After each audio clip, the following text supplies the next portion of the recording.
nice, huh? Your audience will get high just hearing about a party. No, the audience is good for you. They love you. Well, thank you. Yeah. I almost forgot that one. Yeah. That's a breathtaking song. How you been? I'm fine. How are you? You were supposed to be with us a couple of weeks ago, and you were feeling a little, as they say, under the weather. Or what do they say down in Tennessee when you're... Puny and peaked. Puny, peaked. Yeah. Case of the vapors, peaked. Yeah. You were a little peaked, Yeah. but you were nice enough. You picked up the phone, which is rather unusual, and you called that afternoon and said you were sorry you couldn't be here, which is very nice of you. And you said, I'll be here as soon as I can. And I enjoyed talking to you that day, and that night I watched you because I was home. I didn't feel well, like you mentioned. I had the flu, and I Did you see your substitute that night? Yeah, I did. That's what I was going to tell you. That I know you're famous for your guest host, but guests. Yeah, we had a guest replacing a guest. Charles Nelson Riley Yeah, came I thought it was cute, and I appreciate you holding up the album. And I need all the help I can get. It's Christmas, and I can use the money. That's telling it like it is, ladies and gentlemen. Look, let me do this first, then we'll come back and talk some, okay? I'm anxious Stay where you are. We'll be right back. We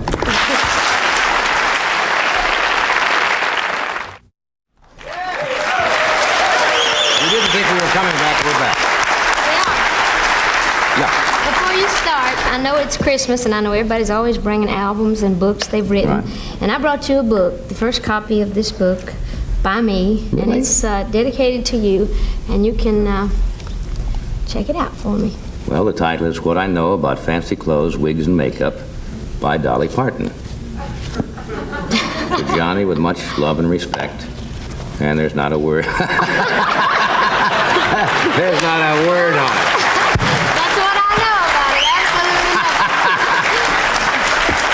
absolutely. No, who told you didn't know about wigs and fancy clothes and makeup and all that? I just wanted to bring you something special. That's nice. So, See, I don't have anything for you. Well, you always feel so...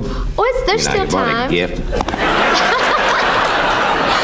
Right, the stores are staying out late. Until 10. What would you Christmas want Eve. for Christmas? You see, I couldn't buy you something real personal because we don't know not? Well, because they say that it's not diplomatic to buy a young lady that... I mean, I couldn't buy you lingerie. I couldn't buy you something like that. Well, I don't know. Whatever you decide on. Maybe another wig, as if I need another one. How many wigs do you have? You know, I don't really count. I've been asked that lots of times, but I wear wigs most all the time, so I guess with hair pieces and wigs, I probably have a couple hundred. Well, I travel all the time, and it's so convenient. And even They are rather expensive, too, aren't they? Not these cheapos.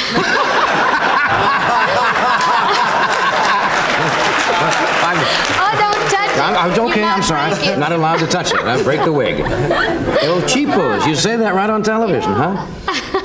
Well, I couldn't after tell. all- I'm not that much of a connoisseur. It looks... No, this is okay. I just bring out a new bale every morning. Just make Now, I enjoy wearing the wigs because they are convenient, and the way I like to look and the way people are used to seeing me, it's real easy. So you have fun with yourself. I saw you with Barbara Walters the other night in the interview that she did with you, which I thought was excellent. She was real nice. I really Yeah, liked you her. seem to hit it off very well. And she asked you a lot of questions. And it's the same thing. I feel that people make jokes about you, as you said, but you make more comments about yourself and the wigs and the clothes and costumes than anybody else, right? Well, I do it because I choose to, but there's a lot of jokes. Does it ever bother you when people make...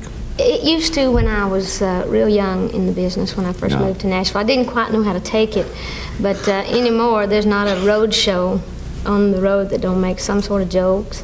Yeah. A lot of the country music people, good friends of mine, they do jokes like, I know one act, there's, do you know what's worse than a giraffe with a sore throat? And they say, no what?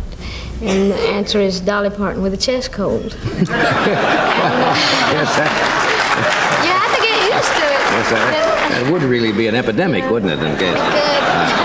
Is that what you had a couple of weeks ago when you couldn't be here? Was that a I little didn't. chest cold? I didn't No, know. I only had the flu then. I just couldn't be here. But then there are other jokes. Mel Tillis, I know you've had him on the show. He's with us he's so end of this funny. week on I Friday. know they used to do a joke, and he was one of the first people that I saw doing Dolly jokes. And he said one night, he stopped in the middle of his show and said, oh, I see we have Dolly Parton in the audience tonight. And everybody turned around, everybody was looking and applauding, and he kept looking and looking. He said, oh, I'm sorry, that's two bald-headed men sitting together. But that's Mel Tillis. That's Mel, but you see, he can after do you that. get them so raw as that, then you kind of get used to it, and then you kind of make your own jokes. Yeah. And Have you always you have to get used to it, really. Have you always been rather zoftic? What would they call that where you grew up in Tennessee? In I can't say. Healthy? Healthy, I guess. Yeah. Bosomy. Bosomy? Yeah, I guess that'd be what they'd say. But what did you ask me just before that? Have you always... Well, yeah, you were young, I've always been pretty well blessed. People are always asking if they're real, and I would never. I would never. You see. No, you don't have to ask. I would not. I tell you what, these are mine. I have certain guidelines on the show. I usually say. But I would give about a year's pay to peek under there.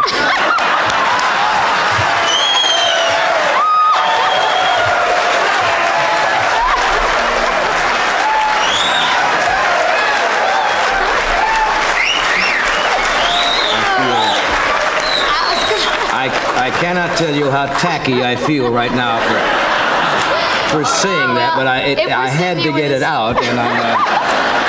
Well, they seem to like it, all right. Yes, well. I usually just say they are mine. I bought and paid good money for these. So we'll leave it at that. Is there any question that you find too personal that bothers you when people are talking with you? Oh, I don't know. I guess I've been asked just about everything. If we can talk about this tonight, I guess so. I really. Can you get? I've plummeted to a new low here tonight. I'm sorry. Well, it's kind of like, though, in all honesty, it's not anything we can help. I mean, we could keep talking about it, but other people would still keep talking about it. So why not have fun with something? I mean, I'm outrageous, I'm gaudy, and I'm, well, just extreme. Yeah, but you're honest. You see, I really think you're honest. Well, I am honest. It's a good thing I got something going for me. No, you're talented, too, and people like you very much. I noticed you talked with Barbara, and you said that one thing you really wanted to be, you said you wanted to be, and you didn't think you were yet, a major, quote, star. Superstar. Does that mean known internationally all over the world rather than, say, just by your records? In other words, if you traveled to Japan or to Europe or something, they would know you? Is that... Yeah, I would just like to be somebody that brings a lot of happiness and joy to people all around the world. And I don't really think I'm a great talent. I know I'm not a great singer, but I don't know of anybody that enjoys doing it any more than me. And I just think that I make up where I lack in talent, I make up for in hard work and ambition. And I just believe you can do what you want to do if you get. You make a good, honest appraisal of yourself, and that's refreshing to hear. Well, I know what I can and can't do, and I try to stay in the areas where I. How about motion pictures?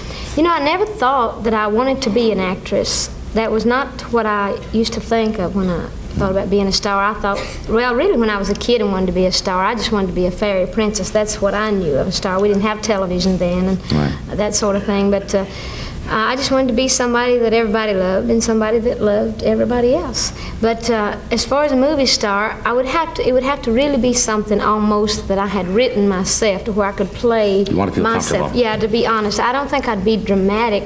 I think I could do comedy. I'd like to try sometime, but like I say, I'd never thought about being in the movies until lately. Now that my career is, really going getting bigger and bigger all the time. Yeah, when I get bored with what I'm doing now, I'll try something else. And movies might be as boring as anything else. See if you get. If you get so big, you may not ever come back and see us again. Oh, that's are you kidding? I don't think I'll ever get that big. I really can honestly say I enjoyed doing this show more than anything I have ever done. Is that right? I've been on a lot of shows, and a lot of people say, well, what's Johnny like? I say, well, I really don't know him off the stage. I've only talked to you here at the panel, but I really what I have. feel Everything I have is mine. Everything I have is yours. Okay. This is it. No, but I think you're honest too, and I just feel like I know you, even though we do have to go to a commercial. Is there anybody you dislike? I mean, do you ever really get a hate for people? No names, but I don't hate anybody. I've never hated people. I've disliked them for a while. Right. Or I've disliked things they do, but I don't have room. You don't for hold hate. grudges, but or then I couldn't be addicted. happy myself, and That's I'm good. happy. All right, I have to do this. Then you're going to do another number for us when we come back? Yeah. Okay. Are you ready for a full load of singers on Fear Stricken Concert?